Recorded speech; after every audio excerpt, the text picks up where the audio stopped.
सत श्री अकाल जी। तुसीं प्राइम मिनिस्टर टैलीविजन देख रहे हो। मैं हाँ स्वर्ण सिंह टैणा ते हर रोज़ की तरह ही प्रोग्राम खबर की खबर लैके हाज़र हाँ।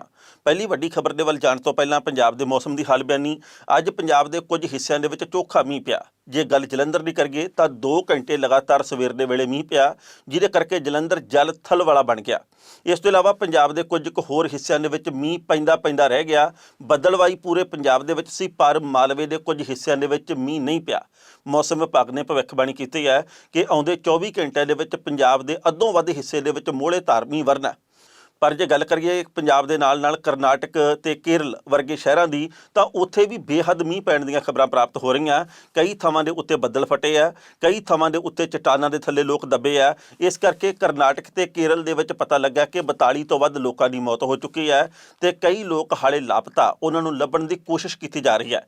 बाकी जेकर पंजाब दे विच मीह होर ज़्यादा पै जांदा, जिवें अज पिया सवेर दे वेले जलंधर दे विच, इहदे नाल मौसम दे विच तां भावें राहत मिले, पर उहदे नाल लोकां दी मुश्किल दे विच वाधा होना कुदरती है, क्योंकि आपां जाणदे हां कि घग्गर दे पानी ने पिछले दिनी किहो जी तबाही मचाई है। सो इस करके वक्त दसूगा जो भविष्यवाणियां कीतियां जा रहीआं वो किन्नियां सही साबित हुंदियां ते कित्थे जे खड़ीआं। हुण जेकर असीं गल करदे पहली उस खबर की जिहड़ी पिछले कई दिनों तो नहीं सगों कई महीनों तो उड़ीकी जा रही सी। एच फूलका जिहड़े कि सीनियर वकील ने, जिन्हां ने 1984 कतलेआम के पीड़ितां नूं इंसाफ दिवाउण दे लई बहुत मेहनत की, जिन्हां दा व्यक्तित्व चंगा, उन्होंने आप जानते हैं कि मुल्लापुर दाखा के लोगों के वलों एक कीमती वोट पा के आम आदमी पार्टी के वलों विधायक नियुक्त किया गया।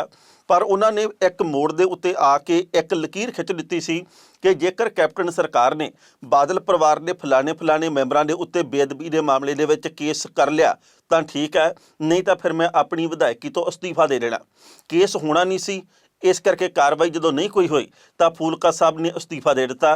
पर वह अस्तीफा जोड़ा अक्तूबर के विच दिता होया ते अज वो प्रवान किया गया स्पीकर के वलों। यानी कि इस वक्त पंजाब दे विच 3 ਵੱਖ-ਵੱਖ हलकों के विच उप चोण होने का प्रबंध हो चुका है। जलालाबाद जिथों सुखबीर सिंह बादल जिते है तो वह संसद के विच पहुँच गए है, ये सीट खाली है। फगवाड़ा जिथों के सोम प्रकाश होरी जित के केंद्रीय मंत्री बन गए है, ये विधान सभा का हलका खाली है। तो हुण मुल्लापुर दाखा का भी हलका खाली हो चुका फूलका होरां ने जाण तो बाद। पर हुण सवाल ये पैदा हुंदा कि की एच फूलका होरां दे वल्लों अस्तीफा दे के सही किया गया जां फिर गलत। पिछले दिनी एच फूलका ने गल कही सी कि जेकर मेरा अस्तीफा मंजूर नहीं किया जाता तो फिर मैं अदालत का दरवाज़ा खड़काउण वास्ते मजबूर होवांगा। शायद उन्हां दा अस्तीफा अज इस गल करके मंजूर हो गया कि किते अदालत का दरवाज़ा ही ना खड़का देण। पर इत्थे भी दसना बनदा है कि 2 होर आम आदमी पार्टी के विधायक जिहड़े पार्टी नूं छड्ड के कांग्रेस दे विच जा चुके हैं, उन्हां दे अस्तीफे प्रवान किए जा सकते हैं। पर स्पीकर साहब की मेहरबानी उन्हां दे उत्ते वो हाले तक मंजूर नहीं होए। उन्हां दे विच नाजर सिंह मानशाही जिन्हां ने 2017 दे विच अस्तीफा दिता होया ते नियमां दे मुताबिक ये अस्तीफा प्रवान हो सकता है। अमरजीत सिंह संधोआ जिन्हां ने रोपड़ तो अस्तीफा दिता होया ते वो भी कांग्रेस दे विच दाखिल हो चुके हैं, उन्हां दा भी जेकर 217 का अस्तीफा ये भी मंजूर हो सकता है। सो एच फूलका होरां दे अस्तीफे तो बाद कई किस्म दीआं बयानबाजियां वख-वख नेतावां दे वल्लों जारी कीतीआं गईआं। आम आदमी पार्टी के कई सीनियर नेतावां ने एच फूलका नूं तकड़े रगड़े लाए आ। कई सीनियर नेतावां ने यह गल कही है कि फूलका होरां ने अपनी पार्टी के तबाह दे विच पहलां हलके दे लोकां दी पिठ दे विच छुरा मारिया। फूलका होरां ने एक प्रैस कॉन्फ्रेंस करनी है, उन्हां दे वल्लों इहदे विच की विचार प्रगट कीते जांदे आ ये बाद दी गल है। पर अज पूरा दिन इस गल की चर्चा छिड़दी रही कि एच फूलका विधान सभा का मैंबर हुंदिआं सैशन दे विच हिस्सा लैंदिआं पंजाब सरकार नूं घेर नहीं सी सकदे बेअदबी के मुद्दे के उत्ते, कि उन्हां दे वल्लों जो दबाव बनाउण की कोशिश की गई कि जेकर तुसीं इदां ना कीता तां मैं अस्तीफा दे देना, वो दबाव पंजाब सरकार ने कबूलिया जां फिर इन्हां दा ये फायर ठुस होकर रह गया। सो लोकां दे आपो अपने विचार है, पर जो मुल्लापुर दाखा खेतर के लोग है उन्हां दे मन दे विच की कुछ चलदा दाखा खेतर के लोगों के वो उन्हां नूं मिल के पता लगता। तो उन्हां दे विचों वड्डी गिणती लोगों का यह कहना कि फूलका साहब ने साडे नाल सही नहीं की, असीं कुछ वखरा कुछ बदलवा करने की कोशिश की, पर फूलका साहब ने अपनी एक जिद पगाउण की खातर यह सारा कुछ कर दिखाया। साडा की कसूर आ उन्हां लोगों का यह कहना दाखा खेतर के लोगों का। पहलां इस रिपोर्ट का वेरवा साझा करते हैं तो बाद विच करांगे टिप्पणी। ਵਿਧਾਨ ਸਭਾ ਹਲਕਾ ਦਾਖਾ ਤੋਂ ਵਿਧਾਇਕ ਐਚ.ਐਸ. ਫੂਲਕਾ ਦਾ ਅਸਤੀਫਾ ਲੰਮੀ ਖਿੱਚੋਤਾਣ ਤੋਂ ਬਾਅਦ ਆਖਰਕਾਰ ਅੱਜ ਪ੍ਰਵਾਨ ਹੋ ਗਿਆ। ਇਸ ਅਸਤੀਫੇ ਦੇ ਪ੍ਰਵਾਨ ਹੋਣ ਤੋਂ ਬਾਅਦ ਸਿਆਸੀ ਹਲਕਿਆਂ ਦੇ ਵਿੱਚ ਨਵੀਂ ਚਰਚਾ ਛਿੜ ਪਈ ਕਿ ਫੂਲਕਾ ਦਾ ਅਸਤੀਫਾ ਦੇਣਾ ਸਹੀ ਸੀ ਜਾਂ ਫਿਰ ਗਲਤ। ਕਾਨੂੰਨੀ ਤੌਰ ਤੇ ਫੂਲਕਾ ਨੇ ਇਹ ਅਸਤੀਫਾ ਸਾਲ 2018 ਦੇ ਅਕਤੂਬਰ ਮਹੀਨੇ ਦਿੱਤਾ ਸੀ। ਅਸਤੀਫਾ ਪ੍ਰਵਾਨ ਕੀਤੇ ਜਾਣ ਤੋਂ ਬਾਅਦ ਫੂਲਕਾ ਹੁਣ ਪੰਜਾਬ ਵਿਧਾਨ ਸਭਾ ਦਾ ਹਿੱਸਾ ਨਹੀਂ ਰਹੇ। ਐਚ.ਐਸ. ਫੂਲਕਾ ਵਿਧਾਇਕ ਦੇ ਨਾਲ 1984 ਸਿੱਖ ਕਤਲੇਆਮ ਮਾਮਲਿਆਂ ਦੀ ਪੈਰਵੀ ਕਰਨ ਵਾਲੇ ਵਕੀਲ ਵੀ ਹਨ। ਫੂਲਕਾ ਨੇ ਇਹ ਅਸਤੀਫਾ ਬੇਅਦਬੀ ਮਾਮਲਿਆਂ ਸੰਬੰਧੀ ਵਿਧਾਨ ਸਭਾ ਦੇ ਵਿੱਚ ਪੇਸ਼ ਕੀਤੀ ਗਈ ਜਸਟਿਸ ਰਣਜੀਤ ਸਿੰਘ ਦੀ ਰਿਪੋਰਟ ਦੇ ਆਧਾਰ ਤੇ ਬਾਦਲਾਂ ਦੇ ਖਿਲਾਫ ਕਾਰਵਾਈ ਨਾ ਹੋਣ ਦੇ ਵਿਰੋਧ ਦੇ ਵਿੱਚ ਦਿੱਤਾ ਸੀ। ਸਰਕਾਰ ਵੱਲੋਂ 15 ਸਤੰਬਰ 2018 ਤੱਕ ਬਾਦਲਾਂ ਦੇ ਖਿਲਾਫ ਕਾਰਵਾਈ ਨਾ ਕੀਤੀ ਗਈ ਤਾਂ ਉਹਨਾਂ ਨੇ ਕਿਹਾ ਸੀ ਕਿ 16 ਸਤੰਬਰ ਨੂੰ ਅਸੀਂ ਅਸਤੀਫਾ ਦੇ ਦੇਣਾ। ਉਹਨਾਂ ਦਾ ਮੰਨਣਾ ਸੀ ਕਿ ਬੇਅਦਬੀ ਮਾਮਲੇ ਉੱਤੇ ਜਸਟਿਸ ਰਣਜੀਤ ਸਿੰਘ ਦੀ ਰਿਪੋਰਟ ਤੋਂ ਬਾਅਦ ਵੀ ਬਾਦਲਾਂ ਦੇ ਖਿਲਾਫ ਕਾਰਵਾਈ ਨਾ ਹੋਣ ਕਰਕੇ ਦੁਨੀਆ ਭਰ ਦੇ ਵਿੱਚ ਵਸਦੇ ਪੰਜਾਬੀ ਖੁਦ ਨੂੰ ਠੱਗਿਆ ਮਹਿਸੂਸ ਕਰ ਰਹੇ ਨੇ। ਉਹਨਾਂ ਨੇ ਇਸ ਮਾਮਲੇ ਦੇ ਵਿੱਚ ਕੈਪਟਨ ਅਮਰਿੰਦਰ ਸਿੰਘ ਦੀ ਬਾਦਲਾਂ ਨਾਲ ਮਿਲੀ ਭੁਗਤ ਦੇ ਸਿੱਧੇ ਦੋਸ਼ ਲਾਏ ਸਨ। ਉਹਨਾਂ ਦੇ ਨਾਲ ਵਿਰੋਧੀ ਧਿਰ ਦੇ ਆਗੂਆਂ ਦਾ ਵੀ ਇਹ ਮੰਨਣਾ ਸੀ ਕਿ ਪੰਜਾਬ ਦੇ ਦੋ ਵੱਡੇ ਸਿਆਸੀ ਪਰਿਵਾਰਾਂ ਦਾ ਅੰਦਰ ਖਾਤੇ ਰਲੇਵਾਂ ਹੋ ਜਾਣ ਕਰਕੇ ਗੁਰੂ ਗ੍ਰੰਥ ਸਾਹਿਬ ਜੀ ਦੀ ਬੇਅਦਬੀ ਕਰਨ ਵਾਲਿਆਂ ਤੇ ਬਾਈਬਲ ਕਲਾਂ ਗੋਲੀ ਕਾਂਡ ਦੇ ਦੋਸ਼ੀਆਂ ਖਿਲਾਫ ਕਾਰਵਾਈ ਨਹੀਂ ਹੋ ਰਹੀ। ਕੈਪਟਨ ਵਿਰੋਧੀ ਖੇਮੇ ਨੇ ਤਾਂ ਇੱਥੋਂ ਤੱਕ ਵੀ ਕਿਹਾ ਸੀ ਕਿ ਇਹ ਮਾਮਲਾ ਪੰਜਾਬ ਸਰਕਾਰ ਦੇ ਮੱਥੇ ਉੱਤੇ ਲੱਗਾ ਕਲੰਕ ਹੈ ਜੋ ਇਤਿਹਾਸ ਦੇ ਪੰਨਿਆਂ ਵਿੱਚ ਦਰਜ ਹੋ ਜਾਵੇਗਾ। ਇਸ ਖਬਰ ਦੇ ਉੱਤੇ ਟਿੱਪਣੀ ਕਰਦੇ ਦੋਸਤੋ, ਪਹਿਲੀ ਗੱਲ ਤਾਂ ਅਸੀਂ ਕਹਾਂਗੇ ਐਚ.ਐਸ. ਫੂਲਕਾ ਦੇ ਵੱਲੋਂ ਜੋ ਅਸਤੀਫਾ ਦਿੱਤਾ ਗਿਆ ਉਹ ਹੁਣ ਤੱਕ ਕਿਉਂ ਨਹੀਂ ਸਪੀਕਰ ਸਾਹਿਬ ਦੇ ਵੱਲੋਂ ਪ੍ਰਵਾਨ ਕੀਤਾ ਗਿਆ, ਇਹ ਇੱਕ ਬਹੁਤ ਵੱਡਾ ਮੁੱਦਾ। ਹੁਣ ਜਦੋਂ ਪੰਜਾਬ ਦੇ ਵਿੱਚ 2 ਵਿਧਾਨ ਸਭਾ ਹਲਕਿਆਂ ਦੇ ਵਿੱਚ ਉਪ ਚੋਣ ਦਾ ਰਾਹ ਪੱਧਰਾ ਹੋਇਆ ਸੀ ਤੇ ਇਹ ਹੁਣ 2 ਦੀ ਥਾਂ ਦੇ ਉੱਤੇ 3 ਵਿਧਾਨ ਸਭਾ ਹਲਕੇ ਬਣ ਗਏ ਜਿੱਥੇ ਜ਼ਮੀਨੀ ਚੋਣ ਹੋਣੀ ਹੈ। ਬਾਕੀ ਥਾਵਾਂ ਦੇ ਉੱਤੇ ਜਿਹੜੇ ਅਸਤੀਫੇ ਹੁਣ ਤੱਕ ਦਿੱਤੇ ਗਏ ਆ, ਭਾਵੇਂ ਸੁਖਪਾਲ ਸਿੰਘ ਖਹਿਰਾ ਦਾ, ਭਾਵੇਂ ਮਾਸਟਰ ਬਲਦੇਵ ਸਿੰਘ ਦਾ, ਭਾਵੇਂ ਅਮਰਜੀਤ ਸਿੰਘ ਸੰਦੋਆ ਦਾ, ਭਾਵੇਂ ਨਾਜਰ ਸਿੰਘ ਮਾਨਸ਼ਾਹੀਆ ਦਾ, ਇਹ ਅਸਤੀਫੇ ਛੇਤੀ ਕਿਤੇ ਪ੍ਰਵਾਨ ਨਹੀਂ ਹੋਣੇ ਕਿਉਂਕਿ ਪੰਜਾਬ ਸਰਕਾਰ ਇਸ ਵਕਤ ਇਹ ਗੱਲ ਚਾਹ ਰਹੀ ਹੈ ਕਿ ਸਭਨਾਂ ਥਾਵਾਂ ਦੇ ਉੱਤੇ ਉਪ ਚੋਣ ਨਾ ਹੋਵੇ। ਜਿੰਨੀਆਂ ਘੱਟ ਤੋਂ ਘੱਟ ਥਾਵਾਂ ਦੇ ਉੱਤੇ ਉਪ ਚੋਣ ਹੋਵੇ ਪੰਜਾਬ ਸਰਕਾਰ ਦੀ ਨਜ਼ਰ ਦੇ ਵਿੱਚ ਉਹੀ ਠੀਕ ਹੈ ਕਿਉਂਕਿ ਇਸ ਵਕਤ ਪੰਜਾਬ ਸਰਕਾਰ ਬਹੁਤਾ ਖਰਚਾ ਪੱਠਾ ਵੀ ਨਹੀਂ ਕਰਨਾ ਚਾਹੁੰਦੀ। ਪੰਜਾਬ ਸਰਕਾਰ ਨੂੰ ਇਹ ਵੀ ਜਾਪ ਰਿਹਾ, ਕਾਂਗਰਸ ਨੂੰ ਇਹ ਜਾਪ ਰਿਹਾ ਕਿ ਲੋਕ ਵੀ ਸਾਡੇ ਪੱਖ ਦੇ ਵਿੱਚ ਬਹੁਤੇ ਨਹੀਂ, ਇਸ ਕਰਕੇ ਜਿੱਥੇ ਨਹੀਂ ਸਰਦਾ ਉੱਥੇ ਉਪ ਚੋਣ ਕਰਾਈ ਜਾਵੇ। ਬਾਕੀ ਥਾਵਾਂ ਜਿੱਥੇ ਸਰਦਾ ਉਹਨਾਂ ਥਾਵਾਂ ਦੇ ਉੱਤੇ ਪੰਗਾ ਨਾ ਹੀ ਲਿਆ ਜਾਵੇ। ਪਰ ਹੁਣ ਸਵਾਲ ਪੈਦਾ ਹੁੰਦਾ ਕਿ ਆਮ ਆਦਮੀ ਪਾਰਟੀ ਨੇ ਐਚ.ਐਸ. ਫੂਲਕਾ ਦੇ ਅਸਤੀਫੇ ਵਾਲੇ ਮਸਲੇ ਦੇ ਉੱਤੇ ਕੀ ਬੋਲਿਆ। ਭਗਵੰਤ ਮਾਨ ਹੋਰਾਂ ਨੇ ਅੱਜ ਐਚ.ਐਸ. ਫੂਲਕਾ ਹੋਰਾਂ ਨੂੰ ਤਿੱਖੇ ਰਗੜੇ ਲਾਏ ਆ। ਉਹਨਾਂ ਨੇ ਇਹ ਗੱਲ ਕਹੀ ਆ ਕਿ ਦਾਖਾ ਖੇਤਰ ਦੇ ਲੋਕਾਂ ਨੇ ਬਹੁਤ ਭਰੋਸਾ ਕੀਤਾ। ਪਹਿਲਾਂ ਤਾਂ ਆਮ ਆਦਮੀ ਪਾਰਟੀ ਦੀ ਪਿੱਠ ਦੇ ਵਿੱਚ ਛੁਰਾ ਮਾਰਿਆ ਐਚ.ਐਸ. ਫੂਲਕਾ ਹੋਰਾਂ ਨੇ ਤੇ ਬਾਅਦ ਦੇ ਵਿੱਚ ਇਹਨਾਂ ਨੇ ਜਿਹੜੇ ਲੋਕ ਵੋਟਾਂ ਪਾਉਣ ਵਾਲੇ ਆ, ਜਿਹੜੇ ਦਾਖਾ ਖੇਤਰ ਦੇ ਲੋਕ ਆ, ਉਹਨਾਂ ਦੀਆਂ ਭਾਵਨਾਵਾਂ ਦੇ ਉੱਤੇ ਖਰੇ ਨਹੀਂ ਉਤਰੇ ਤੇ ਉਹਨਾਂ ਦੀ ਵੀ ਪਿੱਠ ਦੇ ਵਿੱਚ ਛੁਰਾ ਮਾਰਿਆ। ਇਹਨਾਂ ਨੇ ਕਿਹਾ ਕਿ ਜੇਕਰ ਲੋਕਾਂ ਨੇ ਤੁਹਾਨੂੰ ਇਹ ਕੁਰਸੀ ਦਿੱਤੀ ਆ ਵਿਧਾਇਕੀ ਵਾਲੀ, ਤੁਸੀਂ ਇਹਦੇ ਤੇ ਬੈਠ ਕੇ ਪੰਜਾਬ ਦੇ ਤੇ ਸਮੁੱਚੇ ਹਲਕੇ ਦੇ ਤੇ 84 ਕਤਲੇਆਮ ਦੇ ਤੇ ਬੇਅਦਬੀ ਦੇ ਮਾਮਲੇ ਦੇ ਬਹੁਤ ਸਾਰੇ ਮਸਲੇ ਹੱਲ ਕਰ ਸਕਦੇ ਆ। ਤੁਸੀਂ ਆਪਣੀ ਆਵਾਜ਼ ਵਿਧਾਨ ਸਭਾ ਦੇ ਵਿੱਚ ਜਦੋਂ ਵੀ ਸੈਸ਼ਨ ਉੱਠਦਾ ਉਦੋਂ ਉਠਾ ਸਕਦੇ ਆ। ਪਰ ਜੇਕਰ ਤੁਸੀਂ ਇੱਕ ਗੱਲ ਦੇ ਉੱਤੇ ਜ਼ਿੱਦ ਕਰਦੇ ਆ ਕਿ ਨਹੀਂ ਜੀ ਮੈਨੂੰ ਤਾਂ ਇਉਂ ਠੀਕ ਲੱਗਦਾ, ਜੇਕਰ ਇਉਂ ਨਾ ਕੀਤਾ ਤਾਂ ਫਿਰ ਮੈਂ ਇਉਂ ਕਰ ਲੈਣਾ, ਇਹਦੇ ਨਾਲ ਸਭ ਤੋਂ ਵੱਡਾ ਨੁਕਸਾਨ ਕਿਹਦਾ ਹੋਇਆ? ਭਗਵੰਤ ਮਾਨ ਦੇ ਕਹਿਣ ਦੇ ਮੁਤਾਬਕ ਲੋਕਾਂ ਦਾ। ਉਹਨਾਂ ਲੋਕਾਂ ਦਾ ਨੁਕਸਾਨ ਹੋਇਆ ਜਿਨ੍ਹਾਂ ਨੇ ਇੱਕ ਨਵੀਂ ਰਾਜਨੀਤੀ ਦੀ ਆਸ ਪੈਦਾ ਕੀਤੀ, ਜਿਨ੍ਹਾਂ ਨੂੰ ਇਹ ਲੱਗਿਆ ਕਿ ਹੁਣ ਫੂਲਕਾ ਸਾਹਿਬ ਸਾਡੇ ਲਈ ਕੁਝ ਨਾ ਕੁਝ ਕਰਨਗੇ। ਹਾਲਾਂਕਿ ਫੂਲਕਾ ਸਾਹਿਬ ਤਾਂ ਕਿਸੇ ਪਾਰਟੀ ਦੇ ਵਿੱਚ ਨਹੀਂ ਗਏ, ਪਰ ਜਿਹੜੇ ਛਾਲ ਮਾਰ ਕੇ ਹੋਰ ਪਾਰਟੀਆਂ ਦੇ ਵਿੱਚ ਗਏ ਆ ਉਹਨਾਂ ਦਾ ਮੈਟਰ ਇਸ ਗੱਲ ਤੋਂ ਬਿਲਕੁਲ ਭਿੰਨ ਹੈ। ਅੱਜ ਕੰਵਰ ਸੰਧੂ ਨੇ ਵੀ ਇਹ ਗੱਲ ਕਹੀ ਹੈ ਕਿ ਫੂਲਕਾ ਹੋਰਾਂ ਨੂੰ ਇੰਨੀ ਕਾਹਲੀ ਨਹੀਂ ਸੀ ਕਰਨੀ ਚਾਹੀਦੀ, ਉਹਨਾਂ ਨੂੰ ਜ਼ਿੱਦਬਾਜ਼ੀ ਨਹੀਂ ਸੀ ਕਰਨੀ ਚਾਹੀਦੀ। ਪਰ ਜਿਸ ਤਰੀਕੇ ਦੇ ਨਾਲ ਇਹ ਪਾਰਟੀ ਨੂੰ ਛੱਡ ਕੇ ਗਏ ਆ, ਜਿਸ ਤਰੀਕੇ ਦੇ ਨਾਲ ਇਹਨਾਂ ਨੇ ਪਹਿਲਾਂ ਤਾਂ ਵਿਧਾਨ ਸਭਾ ਦੇ ਵਿੱਚ ਵਿਰੋਧੀ ਧਿਰ ਦੇ ਨੇਤਾ ਤੋਂ ਅਸਤੀਫਾ ਦਿੱਤਾ, ਕਹਿੰਦੇ ਵੀ ਮੇਰੇ ਕੋਲੇ ਸਮਾਂ ਨਹੀਂ ਹੁੰਦਾ, ਮੈਂ ਤਾਂ 84 ਕਤਲੇਆਮ ਦਾ ਕੇਸ ਲੜਨਾ। ਬਾਅਦ ਦੇ ਵਿੱਚ ਵਿਧਾਇਕੀ ਉਹਦੇ ਤੋਂ ਵੀ ਅਸਤੀਫਾ ਦੇ ਦਿੱਤਾ। ਲੋਕਾਂ ਦਾ ਕੀ ਕਸੂਰ ਆ? ਸਭ ਤੋਂ ਵੱਡਾ ਇਸ ਮਸਲੇ ਦੇ ਵਿੱਚ ਭਗਵੰਤ ਮਾਨ ਨੇ ਸਵਾਲ ਕੀਤਾ ਐਚ.ਐਸ. ਫੂਲਕਾ ਹੋਰਾਂ ਨੂੰ। ਹੁਣ ਐਚ.ਐਸ. ਫੂਲਕਾ ਕੀ ਉੱਤਰ ਦੇਣਗੇ ਭਗਵੰਤ ਮਾਨ ਨੂੰ, ਇਹ ਤਾਂ ਬਾਅਦ ਦੀ ਗੱਲ ਹੈ। ਪਰ ਭਗਵੰਤ ਮਾਨ ਦੀ ਇਸ ਮਸਲੇ ਦੇ ਵਿੱਚ ਸਵਾਲ ਕਰਨ ਦੀ ਕੋਈ ਗਲਤੀ ਨਹੀਂ ਹੈ। ਇਹ ਆਮ ਲੋਕ ਵੀ ਸਵਾਲ ਕਰਦੇ ਆ, ਆਮ ਆਦਮੀ ਪਾਰਟੀ ਵਾਲੇ ਵੀ ਸਵਾਲ ਕਰਦੇ ਆ।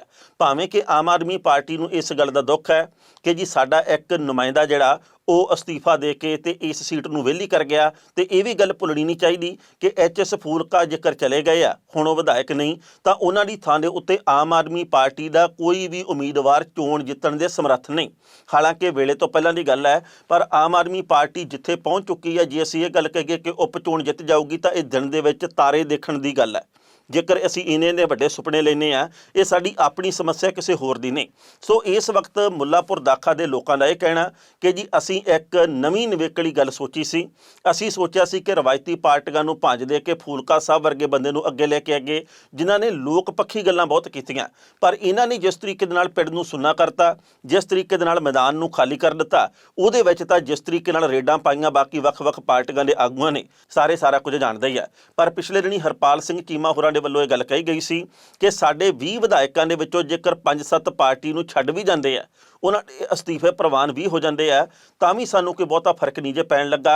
ਇੱਕ ਗੱਲ ਪੱਕੀ ਆ, ਉਹਨਾਂ ਦੇ ਕਹਿਣ ਦੇ ਮੁਤਾਬਕ ਅਕਾਲੀ ਦਲ ਭਾਜਪਾ ਗੱਠਜੋੜ ਦੇ ਕੋਲ ਵਿਧਾਨ ਸਭਾ ਦੇ ਵਿੱਚ ਵਿਰੋਧੀ ਧਿਰ ਦੀ ਕੁਰਸੀ ਅਸੀਂ ਨਹੀਂ ਜਾਣ ਦੇਵਾਂਗੇ। ਬਾਕੀ ਵਕਤ ਦੱਸੂ ਕੀ ਬਣਦਾ ਰਾਜਨੀਤੀ ਦੇ ਅੰਦਰ। ਖਬਰਾਂ ਦੇ ਉੱਤੇ ਵਿਚਾਰ ਚਰਚਾ ਦੋਸਤੋ ਅਸੀਂ ਇਸੇ ਤਰੀਕੇ ਨਾਲ ਜਾਰੀ ਰੱਖਾਂਗੇ, ਪਰ ਪਹਿਲਾਂ ਲੈਣੇ ਛੋਟੀ ਜਿਹੀ ਬ੍ਰੇਕ।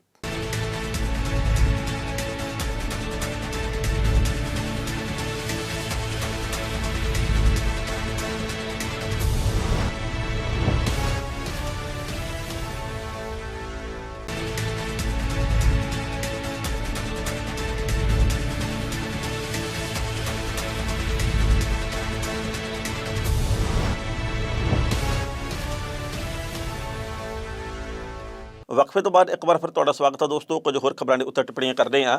ਡੇਰਾ ਸਿਰਸਾ ਦੇ ਮੁਖੀ ਗੁਰਮੀਤ ਰਾਮ ਰਹੀਮ ਸਿੰਘ ਨੂੰ ਪੈਰੋਲ ਨਹੀਂ ਮਿਲਣੀ। ਇਹ ਇਸ ਕਰਕੇ ਗੱਲ ਕਹਿਣੀ ਪੈ ਰਹੀ ਹੈ ਕਿਉਂਕਿ ਅੱਜ ਪੈਰੋਲ ਦੀ ਅਰਜ਼ੀ ਰੱਦ ਕਰ ਦਿੱਤੀ ਗਈ ਹੈ। ਇਹ ਕੋਈ ਪਹਿਲੀ ਵਾਰ ਨਹੀਂ, ਸਗੋਂ ਤੀਜੀ ਵਾਰ ਮਾਮਲਾ ਸਾਹਮਣੇ ਆਇਆ। ਦੂਜੀ ਵਾਰ ਡੇਰਾ ਮੁਖੀ ਦੀ ਅਰਜ਼ੀ ਹੈ ਜਿਹੜੀ ਪੈਰੋਲ ਦੀ, ਉਹ ਵਾਪਸ ਲੈਣੀ ਪੈ ਗਈ ਸੀ ਕਿਉਂਕਿ ਸਿੱਖ ਜਥੇਬੰਦੀਆਂ ਨੇ ਵਿਰੋਧ ਬੜਾ ਕੀਤਾ ਸੀ। ਪਹਿਲੀ ਵਾਰ ਇਹ ਖਾਰਜ ਹੋ ਗਈ ਸੀ, ਤੀਜੀ ਵਾਰ ਹੁਣ ਇਹ ਫਿਰ ਰੱਦ ਹੋ ਗਈ ਹੈ। ਹੁਣ ਡੇਰਾ ਮੁਖੀ ਨੂੰ ਕਦੋਂ, ਕਿਹੜੇ ਮੋੜ ਦੇ ਉੱਤੇ ਜਾ ਕੇ ਤੇ ਕਿਹੜੀਆਂ ਸਥਿਤੀਆਂ ਦੇ ਵਿੱਚ ਪੈਰੋਲ ਮਿਲੂ, ਇਹਦੇ ਬਾਬਤ ਤਾਂ ਕੁਝ ਕਹਿ ਨਹੀਂ ਸਕਦੇ। ਪਰ ਜਿਸ ਤਰੀਕੇ ਦੇ ਨਾਲ ਪਿਛਲੀ ਵਾਰ ਯਾਨੀ ਕਿ ਦੂਜੀ ਵਾਰ ਦੀ ਅਰਜ਼ੀ ਦੇ ਵਿੱਚ ਇਹ ਗੱਲ ਕਹੀ ਗਈ ਸੀ ਕਿ ਹਰਿਆਣੇ ਦੇ ਕਾਨੂੰਨ ਦੇ ਮੁਤਾਬਕ ਖੇਤੀਬਾੜੀ ਕਰਨ ਦਾ ਚਾਹਵਾਨ ਜਿਹਦਾ 1 ਸਾਲ ਅੰਦਰ ਕਰੈਕਟਰ ਵਧੀਆ ਰਿਹਾ ਹੋਵੇ, ਚਰਿੱਤਰ ਜੇਲ੍ਹ ਦੇ ਅੰਦਰ ਚੰਗਾ ਰਿਹਾ ਹੋਵੇ, ਜਿਹਦੇ ਨਾਲ ਕੋਈ ਵਿਵਾਦ ਜੇਲ੍ਹ ਦੇ ਅੰਦਰ ਨਾ ਜੁੜਿਆ ਹੋਵੇ, ਉਹ ਬੰਦਾ ਪੈਰੋਲ ਦੇ ਉੱਤੇ ਜਾ ਸਕਦਾ। ਪਰ ਉਦੋਂ ਮੌਕਾ ਬਣਦੇ ਰਹਿ ਗਿਆ। ਪਰ ਐਤਕੀ ਉਹ ਮੌਕਾ ਨਹੀਂ ਸੀ। ਐਤਕੀ ਮਾਤਾ ਦੇ ਨਾਂ ਦੇ ਉੱਤੇ ਕਿ ਮਾਤਾ ਦੀ ਸੇਵਾ ਕਰਨੀ ਹੈ, ਮਾਤਾ ਦਾ ਇਲਾਜ ਕਰਵਾਉਣਾ, ਉਹਨਾਂ ਦੀ ਐਂਜੀਓਗ੍ਰਾਫੀ ਕਰਾਉਣੀ ਹੈ ਤੇ ਮਾਤਾ ਦਾ ਕੋਲੇ ਖੜ ਕੇ ਤੇ ਹਾਜ਼ਰੀ ਦੇ ਵਿੱਚ ਆਪਣੀ ਹਾਜ਼ਰੀ 'ਚ ਦੇਖਭਾਲ ਕਰਨੀ ਹੈ। ਇਸ ਮਸਲੇ ਦੇ ਆਧਾਰ ਦੇ ਉੱਤੇ ਪੈਰੋਲ ਮੰਗੀ ਗਈ ਸੀ। ਪਰ ਇਹ ਅਰਜ਼ੀ ਜਦੋਂ ਹੁਣ ਰੱਦ ਹੋਈ ਹੈ ਤਾਂ ਡੇਰਾ ਮੁਖੀ ਦੇ ਵਕੀਲ ਅਗਲਾ ਪੈਂਤੜਾ ਕੀ ਅਪਣਾਉਣਗੇ? ਕੀ ਹੁਣ ਉਹ ਅਗਲੇਰੀ ਅਦਾਲਤ ਦੇ ਵੱਲ ਜਾਣਗੇ ਜਾਂ ਉਹ ਹਾਲੇ ਤੇਲ ਤੇ ਤੇਲ ਦੀ ਧਾਰ ਦੇਖਣਗੇ, ਵੇਟ ਐਂਡ ਵਾਚ ਦੀ ਰਾਜਨੀਤੀ ਨੂੰ ਅਪਣਾਉਣਗੇ? ਇਹ ਵਕਤ ਦੱਸੂਗਾ। ਪਹਿਲਾਂ ਇਸ ਰਿਪੋਰਟ ਦਾ ਵੇਰਵਾ ਸਾਂਝਾ ਕਰਦੇ ਹਾਂ ਤੇ ਬਾਅਦ ਵਿੱਚ ਕਰਾਂਗੇ ਟਿੱਪਣੀ। ਗੁਰਮੀਤ ਰਾਮ ਰਹੀਮ ਦੀ ਪੈਰੋਲ ਵਾਸਤੇ ਲਾਈ ਗਈ ਅਰਜ਼ੀ ਨਾਮਨਜ਼ੂਰ ਹੋ ਗਈ ਹੈ। ਸੁਨਾਰੀਆ ਜੇਲ੍ਹ ਪ੍ਰਸ਼ਾਸਨ ਵੱਲੋਂ ਜ਼ਿਲ੍ਹਾ ਪ੍ਰਸ਼ਾਸਨ ਦੀ ਰਿਪੋਰਟ ਨੂੰ ਆਧਾਰ ਬਣਾ ਕੇ ਪੈਰੋਲ ਨੂੰ ਰੱਦ ਕਰ ਦਿੱਤਾ ਗਿਆ। ਦੱਸਣਾ ਬਣਦਾ ਕੁਝ ਦਿਨ ਪਹਿਲਾਂ ਗੁਰਮੀਤ ਰਾਮ ਰਹੀਮ ਵੱਲੋਂ ਤੀਜੀ ਵਾਰ ਪੈਰੋਲ ਦੀ ਦਰਖਾਸਤ ਦਿੱਤੀ ਗਈ ਸੀ। ਗੁਰਮੀਤ ਰਾਮ ਰਹੀਮ ਦੀ ਪਤਨੀ ਪੰਜਾਬ ਤੇ ਹਰਿਆਣਾ ਹਾਈ ਕੋਰਟ ਉਸ ਦੀ ਪੈਰੋਲ ਦੀ ਅਰਜ਼ੀ ਲੈ ਕੇ ਪਹੁੰਚੀ ਸੀ। ਇਸ ਵਾਰ ਪੈਰੋਲ ਦੀ ਅਰਜ਼ੀ ਵਿੱਚ ਲਿਖਿਆ ਗਿਆ ਸੀ ਕਿ ਗੁਰਮੀਤ ਰਾਮ ਰਹੀਮ ਦੀ ਮਾਤਾ ਨਸੀਬ ਕੌਰ ਬਿਮਾਰ ਚੱਲ ਰਹੀ ਹੈ ਤੇ ਉਹ ਗੁਰਮੀਤ ਰਾਮ ਰਹੀਮ ਦੀ ਦੇਖ-ਰੇਖ ਦੇ ਵਿੱਚ ਆਪਣਾ ਇਲਾਜ ਕਰਵਾਉਣਾ ਚਾਹੁੰਦੀ ਹੈ। ਰਾਮ ਰਹੀਮ ਦੀ ਪਤਨੀ ਵੱਲੋਂ ਲਾਈ ਅਰਜ਼ੀ ਉੱਤੇ ਹਾਈ ਕੋਰਟ ਨੇ ਰੋਹਤਕ ਜੇਲ੍ਹ ਦੇ ਸੁਪਰਡੈਂਟ ਨੂੰ ਪੈਰੋਲ ਦੀ ਅਰਜ਼ੀ ਉੱਤੇ 5 ਦਿਨ ਦੇ ਅੰਦਰ ਫੈਸਲਾ ਦੇਣ ਦੀਆਂ ਹਦਾਇਤਾਂ ਦਿੱਤੀਆਂ ਸਨ। ਯਾਦ ਰਹੇ ਕਿ ਇਹ ਫੈਸਲਾ ਜੇਲ੍ਹ ਪ੍ਰਸ਼ਾਸਨ ਦੇ ਵੱਲੋਂ ਲਿਆ ਗਿਆ ਤੇ ਹਾਈ ਕੋਰਟ ਨੇ ਜੇਲ੍ਹ ਪ੍ਰਸ਼ਾਸਨ ਨੂੰ ਹੀ ਇਸ ਤੇ ਫੈਸਲਾ ਲੈਣ ਦੀ ਹਦਾਇਤ ਕੀਤੀ ਸੀ। ਹੁਣ ਇਹ ਦੇਖਣਾ ਹੋਏਗਾ ਕਿ ਹਾਈ ਕੋਰਟ ਵੱਲੋਂ ਇਸ ਮਸਲੇ ਦੇ ਉੱਤੇ ਕੀ ਫੈਸਲਾ ਲਿਆ ਜਾਣਾ। ਦੱਸਣਾ ਬਣਦਾ ਕਿ ਇਸ ਤੋਂ ਪਹਿਲਾਂ ਵੀ 2 ਵਾਰ ਗੁਰਮੀਤ ਰਾਮ ਰਹੀਮ ਦੀ ਪੈਰੋਲ ਦੀ ਅਰਜ਼ੀ ਅਦਾਲਤ ਤੱਕ ਪਹੁੰਚ ਚੁੱਕੀ ਹੈ, ਪਰ ਹਾਈ ਕੋਰਟ ਨੇ ਰਾਮ ਰਹੀਮ ਨੂੰ ਦੋਵੇਂ ਵਾਰ ਪੈਰੋਲ ਨਹੀਂ ਸੀ ਦਿੱਤੀ। ਇਸ ਖਬਰ ਦੇ ਉੱਤੇ ਟਿੱਪਣੀ ਕਰਦੇ ਹਾਂ ਦੋਸਤੋ। ਪਹਿਲੀ ਗੱਲ ਤਾਂ ਅਸੀਂ ਕਹਾਂਗੇ ਗੁਰਮੀਤ ਰਾਮ ਰਹੀਮ ਹੋਰਾਂ ਨੂੰ ਬਾਹਰ ਲਿਆਉਣ ਦੇ ਹੱਕ ਦੇ ਵਿੱਚ ਹਰਿਆਣਾ ਸਰਕਾਰ ਦੇ ਕਈ ਮੰਤਰੀ ਵੀ ਹੈ, ਖਾਸ ਕਰਕੇ ਜਿਹੜੇ ਉੱਥੋਂ ਦੇ ਜੇਲ੍ਹ ਵਿਭਾਗ ਦੇ ਮੰਤਰੀ ਹੈ। ਪੰਵਾਰ ਹੋਰੀ ਉਹਨਾਂ ਦੇ ਵੱਲੋਂ ਤਾਂ ਕੋਸ਼ਿਸ਼ਾਂ ਪਹਿਲਾਂ ਵੀ ਕੀਤੀਆਂ ਗਈਆਂ ਸੀ ਤੇ ਉਹ ਹੁਣ ਵੀ ਇਸ ਗੱਲ ਦੇ ਹੱਕ ਦੇ ਵਿੱਚ ਹੈ ਕਿ ਗੁਰਮੀਤ ਰਾਮ ਰਹੀਮ ਦਾ ਬਾਹਰ ਆਉਣਾ ਗਲਤ ਨਹੀਂ। ਆਪਾਂ ਇਹ ਵੀ ਸਾਰੇ ਜਾਣਦੇ ਹਾਂ ਕਿ ਜਿਹੜੇ ਉੱਥੋਂ ਦੇ ਸਿਹਤ ਵਿਭਾਗ ਦੇ ਮੰਤਰੀ ਆ ਉਹਨਾਂ ਦੇ ਵੱਲੋਂ ਵੀ ਕਈ ਵਾਰ ਇਹ ਗੱਲਾਂ ਕਹੀਆਂ ਗਈਆਂ ਕਿ ਪੈਰੋਲ ਤਾਂ ਕੋਈ ਵੀ ਲੈ ਸਕਦਾ। ਅਨਿਲ ਵਿਜ ਹੋਰਾਂ ਨੇ ਇਹ ਗੱਲ ਕਈ ਵਾਰ ਕਹੀ ਹੈ ਕਿ ਜੇਕਰ ਕੋਈ ਬੰਦਾ ਜੇਲ੍ਹ ਦੇ ਅੰਦਰ ਬੰਦ ਹੈ ਕੀ ਅਸੀਂ ਕਾਨੂੰਨ ਬਦਲ ਦੇਈਏ, ਕੀ ਅਸੀਂ ਗੁਰਮੀਤ ਰਾਮ ਰਹੀਮ ਨੂੰ ਉਸ ਕਾਨੂੰਨ ਦੇ ਦਾਇਰੇ ਦੇ ਵਿੱਚੋਂ ਬਾਹਰ ਕੱਢ ਦੇਈਏ? ਉਹਨਾਂ ਦਾ ਹੱਕ ਹੈ, ਇਹ ਉਹਨਾਂ ਦਾ ਅਧਿਕਾਰ ਹੈ ਕਿ ਉਹ ਪੈਰੋਲ ਦੀ ਅਰਜ਼ੀ ਲਾ ਸਕਦੇ ਆ। ਹਾਲਾਂਕਿ ਜੇਲ੍ਹ ਪ੍ਰਸ਼ਾਸਨ, ਦੂਜੇ ਪਾਸੇ ਪੂਰਾ ਜ਼ਿਲ੍ਹਾ ਪ੍ਰਸ਼ਾਸਨ, ਤੀਜੇ ਪਾਸੇ ਸਿਰਸੇ ਦਾ ਜਿਹੜਾ ਪ੍ਰਸ਼ਾਸਨ ਆ ਉਹਦੇ ਨਾਲ ਜੁੜੇ ਹੋਏ ਕਈ ਸੀਨੀਅਰ ਅਧਿਕਾਰੀ ਤੇ ਕਈ ਸੀਨੀਅਰ ਮੰਤਰੀ ਹਰਿਆਣੇ ਦੇ ਇਸ ਗੱਲ ਦੇ ਹੱਕ ਦੇ ਵਿੱਚ ਹੈ ਕਿ ਹਰਿਆਣੇ ਦੇ ਅੰਦਰ ਵਿਧਾਨ ਸਭਾ ਦੀਆਂ ਚੋਣਾਂ ਹੋਣ ਤੋਂ ਪਹਿਲਾਂ ਗੁਰਮੀਤ ਰਾਮ ਰਹੀਮ ਜੇਕਰ ਬਾਹਰ ਇੱਕ ਵਾਰੀ ਗੇੜਾ ਕੱਢ ਜਾਂਦੇ ਆ, ਇਹਦੇ ਨਾਲ ਡੇਰਾ ਪ੍ਰੇਮੀਆਂ ਦੀਆਂ ਵੋਟਾਂ ਪੱਕੀਆਂ ਹੋ ਜਾਣੀਆਂ। ਪਰ ਡਰ ਇਸ ਗੱਲ ਦਾ ਹੈ ਕਿ ਜੇਕਰ ਉਹ ਵੋਟਾਂ ਪੱਕੀਆਂ ਕਰ ਲਈਆਂ ਤਾਂ ਹਰਿਆਣਾ ਖੇਤਰ ਦੇ ਵਿੱਚ ਜਿਹੜਾ ਸਿੱਖ ਭਾਈਚਾਰਾ ਤੇ ਪੰਜਾਬ ਦੇ ਵਿੱਚ ਜਿਹੜਾ ਸਿੱਖ ਭਾਈਚਾਰਾ ਕਿਤੇ ਉਹ ਨਾ ਆਪਣਾ ਵਿਗੜੈਲ ਰੂਪ ਅਪਣਾ ਲਵੇ, ਕਿਤੇ ਉਹ ਨਾ ਇਸ ਗੱਲ ਦੇ ਉੱਤੇ ਵਿਰੋਧਤਾ ਕਰੇ ਜਿਹਦੇ ਕਰਕੇ ਲੈਣੇ ਦੇ ਦੇਣੇ ਪੈ ਜਾਣ। ਆਪਾਂ ਇਹ ਵੀ ਜਾਣਦੇ ਹਾਂ ਕਿ ਪੰਜਾਬ ਦੇ ਵਿੱਚ ਮਾਹੌਲ ਕਈ ਵਾਰ ਤਲਖ ਹੁੰਦਾ ਬਚਿਆ, ਕਈ ਵਾਰ ਹਿੰਸਕ ਘਟਨਾਵਾਂ ਵੀ ਡੇਰਾ ਪ੍ਰੇਮੀਆਂ ਤੇ ਸਿੱਖ ਭਾਈਚਾਰੇ ਦਰਮਿਆਨ ਵਾਪਰੀਆਂ। ਇਸ ਹਾਲਾਤ ਦੇ ਵਿੱਚ ਜੇਕਰ ਗੁਰਮੀਤ ਰਾਮ ਰਹੀਮ ਨੂੰ ਬਾਹਰ ਲਿਆਂਦਾ ਜਾਂਦਾ ਹੈ ਤਾਂ ਉਹਦੇ ਨਾਲ ਸਰਕਾਰ ਦਾ ਜੋ ਅਕਸ ਪਹਿਲਾਂ ਹੀ ਖਰਾਬ ਕੁਛ ਹੱਦ ਤੱਕ ਹੋਇਆ ਉਹ ਹੋਰ ਹੋ ਜਾਣਾ, ਤੇ ਕਿਤੇ ਇਹ ਨਾ ਹੋਵੇ ਕਿ ਜਿਹੜੀਆਂ ਵੋਟਾਂ ਅਸੀਂ ਲੈਣੀਆਂ ਚਾਹੁੰਦੇ ਆ ਉਹ ਕੱਲੀਆਂ ਹੀ ਪੱਲੇ ਰਹਿ ਜਾਣ ਤੇ ਬਾਕੀ ਖਿੰਡ ਜਾਣ। ਹਰਿਆਣੇ ਦੀ ਸਰਕਾਰ ਨੂੰ ਇਸ ਗੱਲ ਦਾ ਵੀ ਖਿਆਲ ਰੱਖਣਾ ਪੈ ਰਿਹਾ, ਪਰ ਫਿਰ ਵੀ ਡੇਰਾ ਪ੍ਰੇਮੀਆਂ ਦੀ ਇੱਕ ਆਸ ਹੈ ਕਿ ਉਹਨਾਂ ਦੇ ਪਿਤਾ ਜੀ ਨੂੰ ਪੈਰੋਲ ਮਿਲੂਗੀ ਹੀ ਮਿਲੂਗੀ। ਇਸ ਵਕਤ ਅੰਬਾਲੇ ਦੀ ਜੇਲ੍ਹ ਦੇ ਵਿੱਚ ਬੰਦ ਹਨੀਪ੍ਰੀਤ ਦੀ ਕੋਈ ਵੀ ਖਬਰ ਨਹੀਂ ਆ ਰਹੀ। ਪਤਾ ਇਹ ਲੱਗਾ ਕਿ ਉਹਨਾਂ ਨੂੰ ਪਰਿਵਾਰਕ ਮੈਂਬਰ ਮਿਲਦੇ ਆ, ਪਰ ਉਹਨਾਂ ਨੂੰ ਵੀ ਹਾਲੇ ਤੱਕ ਪੈਰੋਲ ਨਹੀਂ ਮਿਲੀ, ਉਹਨਾਂ ਨੂੰ ਵੀ ਇੱਕ ਵਾਰ ਜੇਲ੍ਹ ਦੇ ਵਿੱਚੋਂ ਬਾਹਰ ਆਉਣ ਦੀ ਆਗਿਆ ਨਹੀਂ ਮਿਲੀ। ਇਸ ਵਕਤ ਗੁਰਮੀਤ ਰਾਮ ਰਹੀਮ ਦੇ ਮਾਤਾ ਜਿਹੜੇ ਕਿ 80 ਵਰ੍ਹਿਆਂ ਦੀ ਉਮਰ ਦੇ ਆ, ਨਸੀਬ ਕੌਰ, ਉਹਨਾਂ ਦੇ ਇਲਾਜ ਦੇ ਨਾਂ ਦੇ ਉੱਤੇ ਗੁਰਮੀਤ ਰਾਮ ਨੂੰ ਬਾਹਰ ਲਿਆਉਣ ਦੀ ਕੋਸ਼ਿਸ਼ ਕੀਤੀ ਗਈ ਹੈ, ਪਰ ਜਿਸ ਤਰੀਕੇ ਦੇ ਨਾਲ ਜੇਲ੍ਹ ਪ੍ਰਸ਼ਾਸਨ ਦੇ ਵੱਲੋਂ ਇਸ ਅਰਜ਼ੀ ਦੇ ਉੱਤੇ ਫੈਸਲਾ ਨਹੀਂ ਲਿਆ ਗਿਆ। ਹੁਣ ਹਾਈ ਕੋਰਟ ਦੇ ਵੱਲੋਂ ਜਿਹਨੇ ਇਹ ਗੱਲ ਕਹੀ ਸੀ ਕਿ 5 ਦਿਨ ਦੇ ਅੰਦਰ ਜੇਲ੍ਹ ਪ੍ਰਸ਼ਾਸਨ ਹੀ ਫੈਸਲਾ ਲਵੇ, ਇਸ ਫੈਸਲੇ ਤੋਂ ਬਾਅਦ ਹਾਈ ਕੋਰਟ ਦਾ ਆਪਣਾ ਕੀ ਫੈਸਲਾ, ਇਹਦੇ ਬਾਬਤ ਆਉਂਦੇ ਦਿਨਾਂ ਦੇ ਵਿੱਚ ਪਤਾ ਲੱਗ ਜਾਣ। ਪਿਛਲੇ ਕਈ ਦਿਨਾਂ ਤੋਂ ਧਾਰਾ 370 ਦਾ ਇੱਕ ਹਿੱਸਾ ਹਟਾਉਣ ਤੇ ਆਰਟੀਕਲ 35A ਦੇ ਉੱਤੇ ਕਾਟਾ ਫੇਰਨ ਤੋਂ ਬਾਅਦ ਜੰਮੂ ਕਸ਼ਮੀਰ ਦੇ ਵਿੱਚ ਰਲਵੀਂ ਮਿਲਵੀਂ ਪ੍ਰਤੀਕਿਰਿਆ ਮਿਲ ਰਹੀ ਹੈ। ਭਾਰਤ ਦੇ ਵੱਖ-ਵੱਖ ਹਿੱਸਿਆਂ ਦੇ ਵਿੱਚ ਲੋਕਾਂ ਦਾ ਇੱਕ ਹਿੱਸਾ ਇਹ ਗੱਲ ਕਹਿੰਦਾ ਕਿ ਇੱਦਾਂ ਨਹੀਂ ਸੀ ਹੋਣਾ ਚਾਹੀਦਾ। ਵੱਡੀ ਗਿਣਤੀ ਦੇ ਵਿੱਚ ਲੋਕ, ਖਾਸ ਕਰਕੇ ਭਾਜਪਾਈ ਆਗੂ ਤੇ ਸਮਰਥਕ, ਇਹ ਗੱਲ ਕਹਿੰਦੇ ਕਿ ਇੱਦਾਂ ਹੀ ਹੋਣਾ ਚਾਹੀਦਾ ਸੀ। ਭਾਰਤ ਦੇ ਪ੍ਰਧਾਨ ਮੰਤਰੀ ਨਰਿੰਦਰ ਮੋਦੀ ਨੇ ਲੰਘੇ ਦਿਨ 38 ਮਿੰਟ ਦੇ ਭਾਸ਼ਣ ਦੇ ਵਿੱਚ ਇਹ ਗੱਲ ਕਹੀ ਹੈ ਕਿ ਇਹੋ ਜਿਹਾ ਇਤਿਹਾਸਕ ਫੈਸਲਾ ਲੈਣਾ ਸਮੇਂ ਦੀ ਲੋੜ ਸੀ, ਕਿਉਂਕਿ ਜੰਮੂ ਕਸ਼ਮੀਰ ਦਾ ਅਸਲ ਅਰਥਾਂ ਦੇ ਵਿੱਚ ਵਿਕਾਸ ਰੁਕਿਆ ਪਿਆ ਸੀ। ਉਹਨਾਂ ਨੇ ਕਿਹਾ ਕਿ ਹੁਣ ਹੀ ਇੱਥੇ ਵਿਕਾਸ ਹੋਏਗਾ, ਉਹਨਾਂ ਨੇ ਕਿਹਾ ਕਿ ਹੁਣ ਹੀ ਇੱਥੇ ਫਿਲਮਾਂ ਬਣ ਸਕਣਗੀਆਂ, ਉਹਨਾਂ ਨੇ ਕਿਹਾ ਕਿ ਹੁਣ ਹੀ ਇੱਥੇ ਅਸਲ ਦੇ ਵਿੱਚ ਲੋਕਤੰਤਰ ਦਿਸੇਗਾ। ਇਹ ਵਕਤ ਦੇ ਉੱਤੇ ਨਿਰਭਰ ਕਰਨ ਦੀ ਗੱਲ ਹੈ ਕਿ ਕਿਹੋ ਜਿਹਾ ਲੋਕਤੰਤਰ ਦਿਸਣਾ, ਪਰ ਇਹ ਜਾਣਕਾਰੀ ਜ਼ਰੂਰ ਦੇਣੀ ਬਣਦੀ ਹੈ ਕਿ ਸ਼ਨੀਵਾਰ ਨੂੰ 144 ਧਾਰਾ ਜਿਹੜੀ ਉਹ ਹਟਾਉਣ ਦੇ ਕਰਕੇ ਸਕੂਲ, ਕਾਲਜ ਤੇ ਸਰਕਾਰੀ ਦਫ਼ਤਰ ਖੁੱਲ੍ਹਣਗੇ, ਜਿਹੜੇ ਕਿ ਪਿਛਲੇ 5 ਦਿਨਾਂ ਤੋਂ ਬੰਦ ਪਏ ਆ। ਇਸ ਤੋਂ ਬਾਅਦ ਮਾਹੌਲ ਦਾ ਅਸਲ ਰੂਪ ਦੇ ਵਿੱਚ ਪਤਾ ਲੱਗਣਾ ਵੀ ਕਿਹੜੇ ਪਾਸੇ ਨੂੰ ਧਾਰਾ ਵਗਦੀ ਹੈ। ਪਰ ਜਿਹੜੀ ਨਵੀਂ ਖਬਰ ਆਈ ਆ ਉਹ ਇਹ ਹੈ ਕਿ ਸ਼੍ਰੀ ਅਕਾਲ ਤਖਤ ਸਾਹਿਬ ਦੇ ਜਥੇਦਾਰ ਨੇ ਜਿਹੜੇ ਗਿਆਨੀ ਹਰਪ੍ਰੀਤ ਸਿੰਘ, ਉਹਨਾਂ ਦੇ ਵੱਲੋਂ ਸਾਫ਼ ਤੇ ਸਪਸ਼ਟ ਸ਼ਬਦਾਂ ਦੇ ਵਿੱਚ ਉਹਨਾਂ ਮੂਰਖਬੱਤੇ ਲੋਕਾਂ ਨੂੰ ਚੇਤਾਵਨੀ ਦਿੱਤੀ ਗਈ ਹੈ ਜਿਹੜੇ ਕਸ਼ਮੀਰਨ ਕੁੜੀਆਂ ਦੇ ਬਾਬਤ ਸੋਸ਼ਲ ਮੀਡੀਆ ਦੇ ਉੱਤੇ ਅਪਸ਼ਬਦਾਂ ਦੀ ਵਰਤੋਂ ਕਰ ਰਹੇ ਆ। ਮੈਂ ਵੀ ਬਹੁਤ ਸਾਰੀਆਂ ਪੋਸਟਾਂ ਪੜ੍ਹੀਆਂ ਤੇ ਮੇਰੇ ਵਾਂਗ ਸ਼ਾਇਦ ਬਾਕੀ ਦਰਸ਼ਕਾਂ ਨੇ ਵੀ ਪੜ੍ਹੀਆਂ ਹੋਣ। ਕਿਸੇ ਨੇ ਫੇਸਬੁੱਕ ਤੇ, ਕਿਸੇ ਨੇ ਵਟਸਐਪ ਤੇ, ਕਿਸੇ ਨੇ ਟਵਿੱਟਰ ਦੇ ਉੱਤੇ ਇਹਨਾਂ ਕੁੜੀਆਂ ਦੇ ਬਾਰੇ ਕਈ ਕੁਝ ਲਿਖਿਆ। ਕਈ ਲੋਕ ਇਹ ਗੱਲ ਕਹਿੰਦੇ ਆ ਕਿ ਹੁਣ ਉੱਥੇ ਪਲਾਟ ਵੀ ਲਏ ਜਾ ਸਕਦੇ ਆ, ਪਲਾਟ ਲੈ ਲਾਂਗੇ ਤਾਂ ਫਿਰ ਉੱਥੇ ਕਸ਼ਮੀਰਨ ਕੁੜੀਆਂ ਜਿਹੜੀਆਂ ਗੋਰੀਆਂ ਉਹਨਾਂ ਦੇ ਨਾਲ ਸਾਨੂੰ ਇਸ਼ਕ ਪੇਚਾ ਲੜਾਉਣ ਦਾ ਮੌਕਾ ਵੀ ਮਿਲ ਜਾਣਾ। ਭਾਜਪਾ ਦੇ ਮੁਜ਼ੱਫਰਪੁਰ ਤੋਂ ਇੱਕ ਵਿਧਾਇਕ ਦੇ ਵੱਲੋਂ ਇਹੋ ਜਿਹੀ ਬੇਵਕੂਫੀ ਵਾਲੀ ਗੱਲ ਕੀਤੀ ਗਈ ਹੈ, ਜਿਹਦੇ ਕਰਕੇ ਅੱਜ ਅਕਾਲ ਤਖਤ ਸਾਹਿਬ ਦੇ ਜਥੇਦਾਰ ਨੇ ਇਹ ਗੱਲ ਕਹੀ ਹੈ ਕਿ ਧੀਆਂ ਭੈਣਾਂ ਸਭ ਦੀਆਂ ਸਾਂਝੀਆਂ ਹੁੰਦੀਆਂ। ਜੇਕਰ ਕਸ਼ਮੀਰਨ ਕੁੜੀਆਂ ਦੇ ਵੱਲ ਕਿਸੇ ਨੇ ਮਾੜੀ ਅੱਖ ਕੀਤੀ ਤਾਂ ਉਹਨੂੰ ਬਰਦਾਸ਼ਤ ਨਹੀਂ ਕੀਤਾ ਜਾਵੇਗਾ। ਇਹ ਸਮੇਂ ਦੀ ਲੋੜ ਹੈ ਕਿ ਇਹੋ ਜਿਹੇ ਮੂਰਖ ਮੱਤਿਆਂ ਨੂੰ ਸਬਕ ਸਿਖਾਇਆ ਜਾਵੇ। ਇੱਕ ਪਾਸੇ ਭਾਜਪਾ ਇਹ ਗੱਲ ਕਹਿੰਦੀ ਹੈ ਕਿ ਅਸੀਂ ਔਰਤਾਂ ਦੀ ਰਾਖੀ ਵਾਸਤੇ ਵਚਨਬੱਧ ਹੈ। ਸਾਡੀ ਸਰਕਾਰ ਹੈ ਜਿਹੜੀ ਧੀਆਂ ਪੜ੍ਹਾਓ ਤੇ ਧੀਆਂ ਬਚਾਓ ਦੇ ਫਾਰਮੂਲੇ ਦੇ ਉੱਤੇ ਕੰਮ ਕਰ ਰਹੀ ਹੈ। ਦੂਜੇ ਪਾਸੇ ਭਾਜਪਾ ਦੇ ਵਿਧਾਇਕ ਤੇ ਭਾਜਪਾ ਦੇ ਕੁਝ ਕੁ ਸੰਸਦ ਮੈਂਬਰ ਹੋਛੀਆਂ ਗੱਲਾਂ ਕਰ ਰਹੇ ਆ ਕਿ ਉੱਥੋਂ ਦੀਆਂ ਕੁੜੀਆਂ ਹੁਣ ਤੁਹਾਡੀਆਂ ਹੋ ਜਾਣੀਆਂ, ਉੱਥੋਂ ਦੀਆਂ ਕੁੜੀਆਂ ਦੇ ਉੱਤੇ ਕਬਜ਼ਾ ਕਰ ਲਿਆ ਜਾਣਾ। ਇਹੋ ਜਿਹੀਆਂ ਗੱਲਾਂ ਨਹੀਂ ਹੋਣੀਆਂ ਚਾਹੀਦੀਆਂ। ਪਹਿਲਾਂ ਉਹ ਖਬਰ ਸਾਂਝੀ ਕਰਦੇ ਆ ਜਿਹੜੀ ਗਿਆਨੀ ਹਰਪ੍ਰੀਤ ਸਿੰਘ ਦੇ ਹਵਾਲੇ ਨਾਲ ਸਾਡੇ ਤੱਕ ਪੜ੍ਹੀ ਹੈ ਤੇ ਬਾਅਦ ਵਿੱਚ ਕਰਾਂਗੇ ਟਿੱਪਣੀ। ਅਕਾਲ ਤਖਤ ਸਾਹਿਬ ਦੇ ਕਾਰਜਕਾਰੀ ਜਥੇਦਾਰ ਗਿਆਨੀ ਹਰਪ੍ਰੀਤ ਸਿੰਘ ਨੇ ਕਿਹਾ ਕਿ ਕਿਸੇ ਇਨਸਾਨ ਨਾਲ ਔਰਤ, ਜਾਤ-ਪਾਤ ਜਾਂ ਨਸਲੀ ਆਧਾਰ ਦੇ ਉੱਤੇ ਵਿਤਕਰਾ ਕਰਕੇ ਕਿਸੇ ਵਰਗ ਨੂੰ ਮਾਨਸਿਕ ਪੀੜਾ ਵਿੱਚ ਧੱਕਣ ਦਾ ਗੁਨਾਹ ਨਾ ਮਾਫੀਯੋਗ ਹੁੰਦਾ ਹੈ। ਕਸ਼ਮੀਰ ਦੇ ਵਿੱਚ ਧਾਰਾ 370 ਖਤਮ ਕਰਨ ਤੋਂ ਬਾਅਦ ਪੈਦਾ ਹੋਏ ਨਾਜ਼ੁਕ ਹਾਲਾਤ ਵਿੱਚ ਸੋਸ਼ਲ ਮੀਡੀਆ ਤੇ ਕਸ਼ਮੀਰ ਦੀਆਂ ਧੀਆਂ ਭੈਣਾਂ ਦੀ ਇੱਜ਼ਤ, ਆਬਰੂ ਤੇ ਸਵੈਮਾਨ ਬਾਰੇ ਗਲਤ ਟਿੱਪਣੀਆਂ ਕੀਤੀਆਂ ਜਾ ਰਹੀਆਂ ਨੇ। ਇਹਨਾਂ ਲੋਕਾਂ ਦੇ ਵਿੱਚ ਕੁਝ ਸਿਆਸੀ ਆਗੂ ਤੇ ਧਾਰਮਿਕ ਪਹਿਰਾਵੇ ਵਾਲੇ ਲੋਕ ਵੀ ਸ਼ਾਮਲ ਨੇ। ਉਹਨਾਂ ਨੇ ਕਿਹਾ ਕਿ ਇਸ ਤਰ੍ਹਾਂ ਕਰਕੇ ਸਮੁੱਚੇ ਔਰਤ ਜਗਤ ਦਾ ਅਪਮਾਨ ਕੀਤਾ ਜਾ ਰਿਹਾ, ਜੋ ਕਿ ਵੱਡਾ ਗੁਨਾਹ ਹੈ ਤੇ ਬਿਲਕੁਲ ਨਾ ਬਖਸ਼ਣਯੋਗ। ਗਿਆਨੀ ਹਰਪ੍ਰੀਤ ਸਿੰਘ ਨੇ ਪ੍ਰੈਸ ਬਿਆਨ ਜਾਰੀ ਕਰਕੇ ਕਿਹਾ ਕਿ ਅਸੱਭਿਅਕ ਮਾਨਸਿਕਤਾ ਵਾਲੇ ਲੋਕਾਂ ਦੀ ਭੀੜ ਵੱਲੋਂ ਕਸ਼ਮੀਰ ਦੀਆਂ ਨੌਜਵਾਨ ਧੀਆਂ ਦੀਆਂ ਸੋਸ਼ਲ ਮੀਡੀਆ ਤੇ ਫੋਟੋਆਂ ਪਾ ਕੇ ਕੀਤੀਆਂ ਜਾ ਰਹੀਆਂ ਭੱਦੀਆਂ ਟਿੱਪਣੀਆਂ ਨੇ ਭਾਰਤ ਦੇ ਵਿੱਚ ਔਰਤਾਂ ਦਾ ਸਿਰ ਨੀਵਾਂ ਕੀਤਾ। ਉਹਨਾਂ ਨੇ ਕਿਹਾ ਕਿ ਕਸ਼ਮੀਰੀ ਧੀਆਂ ਦੀ ਆੜ ਦੇ ਵਿੱਚ ਸਮੁੱਚੇ ਔਰਤ ਵਰਗ ਬਾਰੇ ਪ੍ਰਗਟ ਹੋ ਰਹੀ ਇਸ ਮਾਨਸਿਕਤਾ ਨੂੰ ਹਲਕੇ ਵਿੱਚ ਨਹੀਂ ਲੈਣਾ ਚਾਹੀਦਾ, ਕਿਉਂਕਿ ਇਹ ਭੀੜ ਦੇ ਵੱਲੋਂ ਇਹ ਸਭ ਕੁਝ ਸੋਚੀ ਸਮਝੀ ਸਾਜ਼ਿਸ਼ ਦੇ ਅਧੀਨ ਉਭਾਰਿਆ ਜਾ ਰਿਹਾ ਬੇਹੱਦ ਗੰਭੀਰ ਮਸਲਾ ਹੈ।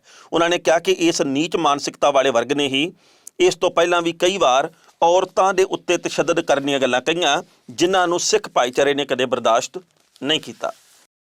ਇਸ ਖਬਰ ਤੇ ਟਿੱਪਣੀ ਕਰਦਿਆਂ ਪਹਿਲੀ ਗੱਲ ਤਾਂ ਦੋਸਤੋ ਅਸੀਂ ਕਹਾਂਗੇ, ਜੋ ਜਥੇਦਾਰ ਸਾਹਿਬ ਨੇ ਗੱਲ ਕਹੀ ਹੈ ਇਹ ਵੇਲੇ ਦੇ ਮੁਤਾਬਕ ਕਹੀ ਹੈ, ਇਹਦੇ ਲਈ ਉਹ ਵਧਾਈ ਦੇ ਹੱਕਦਾਰ ਵੀ ਹੈ। ਇੱਦਾਂ ਦੀ ਹੀ ਆਸ ਕਰਨੀ ਬਣਦੀ ਹੈ। ਭਾਵੇਂ ਮਸਲਾ ਕਸ਼ਮੀਰ ਦਾ ਹੋਵੇ, ਭਾਵੇਂ ਪੰਜਾਬ ਦੀਆਂ ਕੁੜੀਆਂ ਚਿੜੀਆਂ ਦਾ ਹੋਵੇ, ਭਾਵੇਂ ਹਰਿਆਣੇ ਦੀਆਂ ਤੇ ਭਾਵੇਂ ਭਾਰਤ ਦੇ ਕਿਸੇ ਵੀ ਹੋਰ ਹਿੱਸੇ ਦੀਆਂ ਕੁੜੀਆਂ ਚਿੜੀਆਂ ਹੋਣ, ਜਦੋਂ ਵੀ ਕਦੇ ਔਰਤਾਂ ਦੇ ਬਾਬਤ ਇਹੋ ਜਿਹੀਆਂ ਅਸੱਭਿਅਕ, ਇਹੋ ਜਿਹੀਆਂ ਭੱਦੀਆਂ, ਇਹੋ ਜਿਹੀਆਂ ਹੋਸ਼ੀਆਂ ਟਿੱਪਣੀਆਂ ਹੁੰਦੀਆਂ ਤਾਂ ਪੰਜਾਬੀਆਂ ਦੇ ਬਾਬਤ ਹੁਣ ਤੱਕ ਇਹ ਗੱਲ ਮਸ਼ਹੂਰ ਆ ਕਿ ਉਹ ਇਹਨਾਂ ਗੱਲਾਂ ਤੋਂ ਅੱਡ ਖੜ ਕੇ ਤੇ ਜਿਹੜੇ ਲੋਕ ਇਹੋ ਜਿਹੀਆਂ ਗੱਲਾਂ ਕਰਦੇ ਉਹਨਾਂ ਦੇ ਨਾਲ ਸਿੱਝਦੇ ਆ ਰਹੇ ਆ। ਪਰ ਜਿਸ ਤਰੀਕੇ ਦੇ ਨਾਲ ਹੁਣ ਜੰਮੂ ਕਸ਼ਮੀਰ ਦੇ ਵਿੱਚ ਸਰਕਾਰੀ ਧਿਰਾਂ ਹੀ ਇਹ ਸਾਰਾ ਕੁਝ ਕੁੜੀਆਂ ਬਾਰੇ ਕਹਿ ਰਹੀਆਂ, ਇਹਦੇ ਬਾਬਤ ਗਿਆਨੀ ਹਰਪ੍ਰੀਤ ਸਿੰਘ ਹੋਰਾਂ ਦੇ ਵੱਲੋਂ ਜੋ ਕੁਝ ਕਿਹਾ ਗਿਆ ਇਹ ਸੱਚੀ ਮੁੱਚੀ ਚੰਗਾ। ਚਾਹੀਦਾ ਇਹ ਹੈ ਕਿ ਬਾਕੀ ਲੋਕਾਂ ਨੂੰ ਵੀ ਇਸ ਗੱਲ ਦੀ ਵਿਰੋਧਤਾ ਕਰਨ ਦਾ ਬਲ ਮਿਲੇ। ਚਾਹੀਦਾ ਇਹ ਹੈ ਕਿ ਬਾਕੀ ਲੋਕ ਵੀ ਇਹੋ ਜਿਹੇ ਨੁਮਾਇੰਦੇ ਜਿਨ੍ਹਾਂ ਨੂੰ ਅਸੀਂ ਵੋਟਾਂ ਪਾ ਕੇ ਚੁਣਿਆ, ਜਿਹੜੇ ਕਿ ਭੀੜ ਨੂੰ ਖੁਸ਼ ਕਰਨ ਦੇ ਚੱਕਰ ਦੇ ਵਿੱਚ ਅਪਸ਼ਬਦਾਂ ਦੀ ਵਰਤੋਂ ਕਰਦੇ ਆ, ਉਹਨਾਂ ਨੂੰ ਮੁੱਖ ਧਾਰਾ ਦੇ ਵਿੱਚ ਲਿਆਂਦਾ ਜਾਵੇ, ਉਹਨਾਂ ਨੂੰ ਸਬਕ ਸਿਖਾਇਆ ਜਾਵੇ।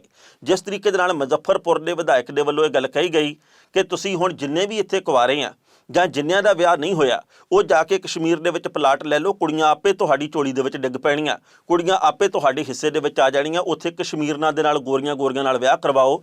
ਇਹੋ ਜਿਹੀਆਂ ਗੱਲਾਂ ਸੀਨੀਅਰ ਭਾਜਪਾਈ ਨੇਤਾਵਾਂ ਦੇ ਮੂੰਹ ਦੇ ਵਿੱਚੋਂ ਨਿਕਲਦੀਆਂ ਪਤਾ ਨਹੀਂ ਕਿਵੇਂ ਆ। ਇਹ ਗੱਲਾਂ ਕਰਨ ਵੇਲੇ ਉਹ ਆਪਣੀਆਂ ਧੀਆਂ ਭੈਣਾਂ ਨੂੰ ਪਤਾ ਨਹੀਂ ਕਿਵੇਂ ਭੁੱਲ ਜਾਂਦੇ ਆ। ਪਰ ਸੋਸ਼ਲ ਮੀਡੀਆ ਦੇ ਉੱਤੇ ਇਹ ਵੀ ਪ੍ਰਤੀਕਿਰਿਆਵਾਂ ਆਈਆਂ ਜੋ ਕਿ ਕਸ਼ਮੀਰ ਦੇ ਰਹਿਣ ਵਾਲੇ ਨੌਜਵਾਨਾਂ ਦੇ ਵੱਲੋਂ ਆ। ਉਹਨਾਂ ਨੇ ਕਿਹਾ ਜੀ ਕਿ ਸਿਰਫ ਸਾਡੀਆਂ ਧੀਆਂ ਭੈਣਾਂ ਹੀ ਨਹੀਂ ਸੋਹਣੀਆਂ, ਅਸੀਂ ਵੀ ਸੋਹਣੇ ਆ, ਤੇ ਜੇਕਰ ਤੁਹਾਡੀਆਂ ਧੀਆਂ ਭੈਣਾਂ ਹੈਗੀਆਂ ਤੁਸੀਂ ਸਾਡੇ ਨਾਲ ਉਹਨਾਂ ਨੂੰ ਤੋਰ ਦਿਓ। ਮਤਲਬ ਇਹ ਆ ਕਿ ਮੋੜਵੇਂ ਰੂਪ ਦੇ ਵਿੱਚ ਇਹੋ ਜਿਹੇ ਉੱਤਰ ਆ ਰਹੇ ਆ। ਸੋ ਤੋਲ ਕੇ ਬੋਲਣਾ ਚਾਹੀਦਾ, ਇਸ ਸਮੇਂ ਦੀ ਲੋੜ ਹੈ ਤੇ ਸਿਆਣਪ ਦੀ ਵੀ। ਖਬਰਾਂ ਦੇ ਉੱਤੇ ਚਰਚਾ ਹੋਰ ਵੀ ਕੀਤੀ ਜਾ ਸਕਦੀ ਸੀ ਪਰ ਜੋ ਵਕਤ ਦੀ ਘਾਟ ਹੈ ਰੁਕਣ ਦਾ ਇਸ਼ਾਰਾ ਕਰ ਰਹੀ ਹੈ। ਕੱਲ੍ਹ ਨੂੰ ਇਸੇ ਵੇਲੇ ਖਬਰ ਦੀ ਖਬਰ ਲੈ ਕੇ ਮੁੜ ਹਾਜ਼ਰ ਹੋਵਾਂਗੇ। ਤੁਸੀਂ ਲਗਾਤਾਰ ਦੇਖਦੇ ਰਹੋ ਪ੍ਰਾਈਮ ਏਸ਼ੀਆ TV, ਤੁਹਾਡਾ ਆਪਣਾ, ਤੁਹਾਡੇ ਲਈ।